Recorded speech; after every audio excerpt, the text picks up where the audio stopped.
ఓవైపు ప్రాణాలు పోతుంటే మరోవైపు సంపన్నుల సంపద అపారంగా పెరిగిపోయింది. వేలు లక్షలుగా జనం చేస్తున్న ఉద్యోగాలు వదిలి బతుకు జీవుడా అంటూ పల్లెబాట పడుతుంటే సంపన్నుల వ్యాపారాలు మాత్రం ఆగకుండా నడిచాయి. దాంతో నిమిషానికి కోట్ల రూపాయలుగా లాభాలు వచ్చిపడ్డాయి. చైనాలో పుట్టిన కరోనా మహమ్మారి కారణంగా ప్రపంచవ్యాప్తంగా జరిగింది ఇదే. కాస్త అటు ఇటుగా ఆర్థిక వ్యవస్థ కుదేలైందని చెప్పాలి. కానీ ప్రైవేటు పరిశ్రమలు మాత్రం భేషుగ్గా నడిచాయి. తాజాగా ఆక్స్ఫామ్ అనే సంస్థ నిర్వహించిన సర్వే మేరకు ఓ నివేదిక ఆదివారం విడుదలైంది. దాని పేరు ఇన్ ఈక్వాలిటీ కిల్స్. ఆ మేరకు నివేదికలో షాకింగ్ విషయాలు వెలుగు చూశాయి. అదేంటో తెలుసా?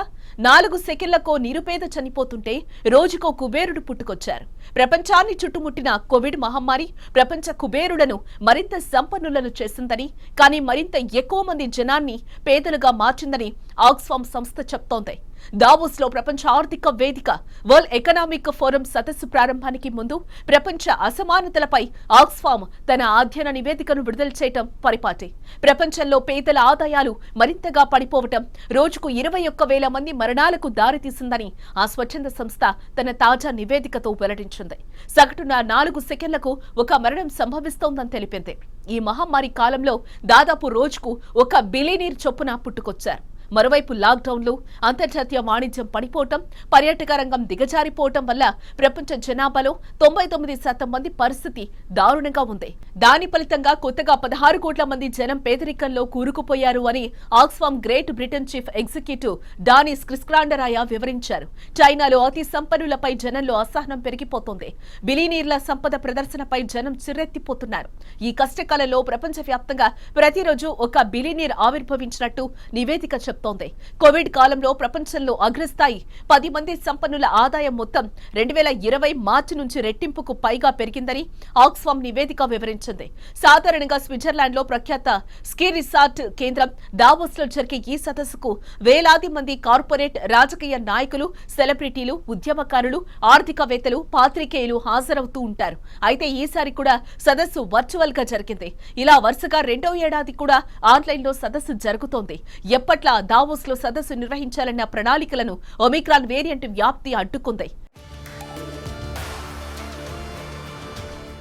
ప్రపంచ ఆర్థిక వేదిక ఆన్లైన్ సదస్సులో చర్చించబోయే అంశాల్లో మహమ్మారి భవిష్యత్తులో ఎలా ఉంటుంది, వ్యాక్సిన్ సరఫరాలో సమానత్వం సాధించడం, ఇంధన వనరుల మార్పు తదితర అంశాలు ప్రధానంగా ఉండొచ్చు. ఆర్థిక, వాణిజ్య, రాజకీయ నేతల దృష్టిని ఆకర్షించడానికి తమ నివేదికను ప్రతి ఏటా దావోస్ సదస్సుకు ముందు విడుదల చేయడం ఆక్స్ఫామ్ చేస్తూ ఉంటుంది. సంపన్నుల జాబితాలను, వారి ఆస్తులను ప్రకటించే మరో సంస్థ ఫోర్బ్స్ కూడా సంపన్నుల జాబితా విడుదల చేసింది. అందులో చూస్తే ప్రతి 17 గంటలకు కొత్త బిలియనీర్ అవతరిస్తున్నాడు. అయితే ప్రపంచం మొత్తం మీద మాత్రం చైనా రాజధాని బీజింగ్ సంపన్నులకు అడ్డాగా మారింది. 10 మంది ప్రపంచ కుబేరుల ఆదాయం ఏడాదిలో రెట్టింపు. ఆక్స్ఫామ్ వెల్లడించిన ఫోర్బ్స్ గణాంకాల ప్రకారం ప్రపంచంలో అత్యంత సంపన్నులుగా Elon Musk, Jeff Bezos, Bernard Arnault, ఆయన కుటుంబం, Bill Gates, Larry Ellison, Larry Page, Sergey Brin, Mark Zuckerberg, Steve Ballmer, Warren Buffett ఎంపికయ్యారు. వీరందరి సంపద మొత్తంగా కలిసి 7 లక్షల కోట్ల డాలర్లుగా ఉంటే ఈ 2 ఏళ్లలోనే అది కాస్త 15 లక్షల కోట్లకు పెరిగింది. అయితే విడివిడిగా చూసినప్పుడు వీరి ఆదాయాల పెరుగుదలలో గణనీయమైన తేడాలున్నాయి. అంతరిక్షంలో కొత్త ప్రపంచాన్ని సృష్టించాలని కలలు కంటున్న ఎలాన్ మస్క్ సంపద 1000% పైగా పెరిగితే బిల్ గేట్స్ సంపద కేవలం 30% మాత్రమే పెరిగింది. ఫోర్బ్స్ బిలియనీర్ల జాబితాతో పాటు ప్రపంచ సంపద పంపిణీ వివరించే క్రెడిట్ సుసి గ్లోబల్ వెల్త్ వార్షిక నివేదిక, ప్రపంచ బ్యాంక్ సమాచారాల ఆధారంగా ఆక్స్ఫామ్ ఈ అసమానత నివేదికను రూపొందిస్తూ ఉంటుంది. అన్ని దేశాల్లో వైద్యం అందుబాటులో లేకపోవటం, ఆకలి, లింగ వివక్షతతో కూడిన హింస, వాతావరణ వైపరీత్యాల విధ్వంసం కారణంగా ప్రతి 4 సెకండ్లకు 1 మరణం సంభవించినట్లు ఆక్స్ఫామ్ నివేదిక చెప్తోంది. కోవిడ్ మహమ్మారి కారణంగా ప్రపంచవ్యాప్తంగా 16 కోట్ల మంది కొత్తగా నిరుపేదలయ్యారని, వారు రోజుకు $5.50 బతికేడుస్తున్నారు. మహమ్మారి ప్రభావం వల్ల అభివృద్ధి చెందుతున్న దేశాల జాతీయ అప్పులు పెరిగిపోగా సామాజిక సంక్షేమ కార్యక్రమాల వ్యయాన్ని తగ్గించాల్సి వచ్చింది. దాంతో వారి పరిస్థితి మరింత అధ్వానంగా మారింది.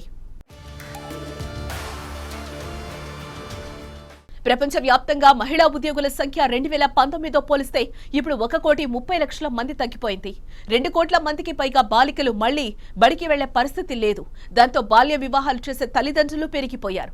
భారత్లో దళితులు, బ్రిటన్లో బంగ్లాదేశీలు, అమెరికాలో నల్లజాతి వారు వంటి జాతిపరంగా మైనారిటీ జనం కోవిడ్ వల్ల ఎక్కువగా దెబ్బతిన్నారు. వారు కోలుకోలేని స్థితిలో బతుకు వెళ్లతీస్తున్నారు. మన దేశంలో కోవిడ్ మహమ్మారి కారణంగా ఆర్థిక అంతరాలు మరింత తీవ్రమయ్యాయని ఆక్స్ఫామ్ నివేదిక చెబుతోంది. 2021 సంవత్సరంలో ఒకవైపు దేశంలో 84% కుటుంబాల ఆదాయం పడిపోగా మరోవైపు మన దేశంలోనూ బిలియనీర్ల సంఖ్య 102 నుంచి 142కు పెరిగింది. ఆదివారం నాడు విడుదలైన ఇన్ఈక్వాలిటీ కిల్స్ నివేదిక మేరకు అసలు ప్రపంచంలో పేదోళ్లు ఎందరూ అన్న విషయంలో స్పష్టత వచ్చింది. సర్వే ప్రకారం భారత్లో ఏడాది కాలంలో కొత్తగా 4.60 కోట్ల మంది నిరుపేదలయ్యారు. కరోనా మహమ్మారి భారతదేశాన్ని ఆర్థికంగా బాగా దెబ్బతీసింది. 2020-21 ఆర్థిక సంవత్సరంలో దేశ ఆరోగ్య రంగానికి కేటాయింపుల విషయానికొస్తే సవరించిన బడ్జెట్ అంచనాల కన్నా 10% తగ్గాయి. అలాగే విద్యారంగానికి కేటాయింపుల్లో 6% కోత పడింది.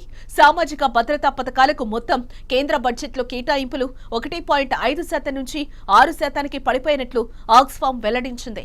2021 సంవత్సరంలో దేశంలో 100 మంది అత్యంత సంపన్నుల ఉమ్మడి ఆదాయం రికార్డు స్థాయిలో 57.3 లక్షల కోట్లకు పెరిగింది.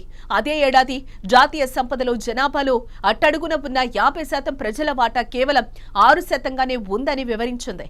కరోనా కష్టకాలంలో అంటే 2020 మార్చి నుంచి 2021 నవంబర్ వరకు భారత బిలియనీర్ల సంపద 23.14 లక్షల కోట్ల నుంచి 53.16 లక్షల కోట్లకు పెరిగింది. 2021లో భారత్ బిలియనీర్ల సంఖ్య 39% పెరిగింది. మీకు తెలుసా, అమెరికా, చైనాల తర్వాత అత్యధిక సంఖ్యలో బిలియనీర్లు భారతదేశంలోనే ఉన్నారు. ఫ్రాన్స్, స్వీడన్, స్విట్జర్లాండ్ దేశాల్లో ఉన్న మొత్తం బిలియనీర్ల కన్నా ఇండియాలోనే ఎక్కువ మంది ఉన్నారు. మన దేశపు సంపన్నుడు అదానీ సంపద ఆ 8 నెలల్లో 8 రెట్లు పెరిగింది. మరోవైపు అదే కాలంలో 4,60,00,000 మందికి పైగా భారతీయులు పేదరికంలోకి జారిపోయినట్లు అంచనా వేస్తుంది. ఐక్యరాజ్య సమితి అంచనా ప్రకారం మొత్తం ప్రపంచంలో కొత్తగా పేదలైన వారిలో సగం మంది భారతీయులే అవటం విశేషం. గమ్మత్తేంటంటే భారతదేశంలో నిరుద్యోగం అత్యధికంగా 15% ఉన్నప్పుడు, వైద్య వ్యవస్థ కుప్పకూలే పరిస్థితుల్లో ఉన్నప్పుడే దేశంలో బిలియనీర్ల సంఖ్య పెరిగింది. అంటే పేదవారి జేబుల్లోని సొమ్మంతా సంపన్నుల జోబుల్లోకి వెళ్లిపోయిందనుకోవచ్చు అని ఆక్స్ఫామ్ నివేదిక చెబుతోంది. భారత్లోని 100 మంది బిలియనీర్ల సంపద పెరుగుదల నమోదైనా అందులో దాదాపు 5వ వంతు ఒకే ఒక కుటుంబానికి చెందడం విశేషం. అదెవరో కాదు, అదానీల కుటుంబమే. ఆ నివేదిక ప్రకారం ప్రపంచ కుబేరుల్లో 24వ స్థానంలో, భారతదేశంలో 2వ స్థానంలో ఉన్న గౌతమ్ అదానీ సంపద ఒక్క ఏడాదిలో 8 రెట్లు పెరిగింది. 2020లో $890 కోట్ల ఉన్న ఆయన సంపద 2021లో $5,500 కోట్ల పెరిగింది.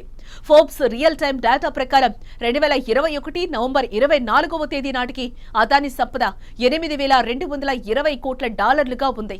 భారతదేశంలో ప్రాణాంతక కోవిడ్ సెకండ్ వేవ్ విజృంభిస్తున్న సమయంలో కేవలం 8 నెలల కాలంలో ఇంత భారీగా సంపద పెరిగింది. అదానీ ఆస్ట్రేలియాలో కొత్తగా కొన్న కెమికల్ గనులు, ముంబై విమానాశ్రయంలో కొనుగోలు చేసిన 74% వాటా కూడా ఈ పెరిగిన సంపదలో ఉన్నాయి. అదే సమయంలో ముఖేష్ అంబానీ సంపద 2021లో రెట్టింపైంది. 2020లో $3,680 కోట్ల ఉన్న ఆయన ఆదాయం 2021లో $8,550 కోట్లకు పెరిగింది. భారతదేశంలో గత 4 ఏళ్లలో కేంద్ర ప్రభుత్వ పరోక్ష పన్నుల ఆదాయం కూడా గణనీయంగా పెరుగుతూ వచ్చింది. అయితే అదే కాలంలో కార్పొరేట్ పన్ను వాటా మాత్రం తగ్గుతూ వచ్చిందని ఆక్స్ఫామ్ ఇండియా వెల్లడించింది.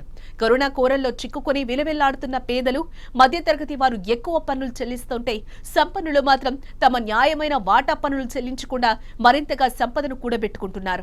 ప్రపంచ సంక్షోభాల్లో సైతం మన ఆర్థిక వ్యవస్థలు అత్యంత సంపన్నులకు భారీ లాభాలు కట్టబెట్టగలుగుతున్నాయి, కానీ పేదలకు రక్షణ కల్పించలేకపోతున్నాయి. ఇది మన దేశంలో ఆర్థిక వ్యవస్థలో నెలకొన్న అసమానతలను, లోపాలను తెలియజేస్తోంది.